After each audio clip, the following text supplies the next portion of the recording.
شریف ہے اور اللہ کی یاد میں آنسو بہانے کا اجر اور صلہ رکھا گیا ہے، یہ گناہوں کو دھو ڈالتا ہے، یہ اندر کی صفائی اور ستھرائی کا سبب اور ذریعہ ہے۔ میرے اور آپ کے آقا و مولا نے فرمایا راتوں کی تنہائیوں میں اٹھ کے قرآن پڑھا کرو اور قرآن پڑھتے ہوئے رویا کرو۔ پھر فرمایا فَإِلَّمْ تَبْكُوا فَتَبَاكُوا، اگر رونا نہ آئے تو رونے کی کوشش کیا کرو۔ حضرت داتا گنج بخش علی حجویری سے ایک مرید نے کہا حضرت اگر رونے کی کوشش کریں پھر بھی رونا نہ آئے، فرمایا پھر اپنے مقدر پہ رویا کرو۔ تم اتنے سنگ دل ہو گئے ہو کہ تمہاری آنکھیں آنسوں کا خراج نہیں دیتی۔ جو رونا نہیں جانتا وہ اللہ کی رحمتوں کو اور اللہ کی کرم نوازیوں کو کیسے سمیٹ پائے گا؟ بچہ روتا ہے تو ماں دودھ دیتی ہے، جب بندہ اللہ کی حضور الہو زاری کرتا ہے، عجز کرتا ہے، انکساری کرتا ہے تو اللہ کی رحمتوں کو جوش آتا ہے اور اللہ تعالیٰ کی رحمتیں اس پہ برستی ہیں اور اس کے نہ صرف گناہ معاف ہوتے ہیں بلکہ اللہ تعالیٰ اس کے گناہوں کو بدل کے نیکیوں میں تبدیل کر دیتا ہے۔ ایک فقیر تھا، ملنگ درویش، اللہ کا بندہ، اس کی عادت یہ تھی کہ اپنے ڈیرے پہ آنے والوں کو کھلاتا، ان کو پلاتا، ان کی ضروریات کا خیال رکھتا، لیکن ان کو مالی آسودگیاں نہیں تھی۔ ہوتا یہ تھا کہ بعض اوقات لوگ آتے تو ادھار لے کر کے وہ لوگوں کو کھلا دیتا۔ خیر چونکہ فقیر کا مزاج یہ ہوتا ہے کہ لوگ آئیں اس کے ڈیرے سے کھائیں، بابا بلے شاہ نے بھی کہا تھا نا اٹ کھڑک کے دکڑ بجے تتا ہووے چلا، آن فقیر کھا کھا جاون راضی ہووے بلا۔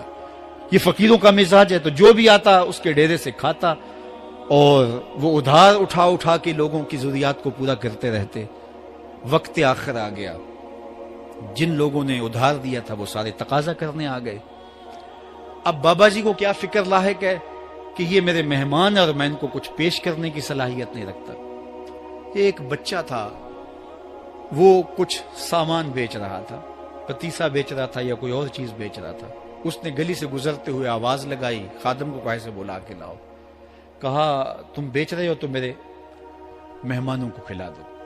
بچہ بڑا خوش ہوا کہ میں سارا دن گلیوں میں گھوم کے یہ پتیسا بیچنا تھا، اب یہ ایک جگہ ہی سارا فروخت ہو گیا تو یہ تو موج لگ گئی، میں جلدی گھر چلا جاؤں گا، میری ماں خوش ہوگی۔ تو سارا ان مہمانوں کو کھلا دیا گیا اور اس کے بعد کہا بابا جی پیسے؟ کہا تم بیٹھ جاؤ، جب ان کو ملیں گے تو تجھے بھی مل جائیں گے۔ وہ بیٹھ گیا، 2 4 10 منٹ بیٹھا تو بچہ تھا، پھر کھڑا ہو گیا، بابا جی پیسے؟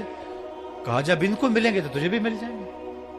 پھر آدھا گھنٹہ گزرا تو پھر اس نے کہا بابا جی پیسے؟ میری ماں میرا انتظار کر رہی ہے، ہمارے گھر کا چولہا اسی سے جلتا ہے، میں یہ پیسے لے کر جاؤں گا اور میری ماں کوئی ہنڈیا خریدے گی اور ہم شام کا گھر کا کوئی سلسلہ کریں گے۔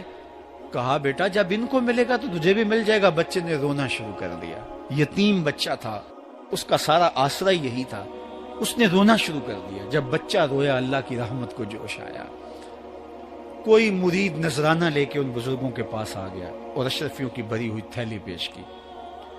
وہ اتنے پیسے تھے کہ اس بچے کو بھی دیے، جتنے لوگ آئے تھے سب کا قرض چکایا، کہا جاؤ گھروں کو۔ تو سب نے کہا بابا جی ہم صبح سے بیٹھے ہوئے تھے تو یہ نذرانہ دینے والا صبح سے نہیں آیا تو اب کیسے آ گیا؟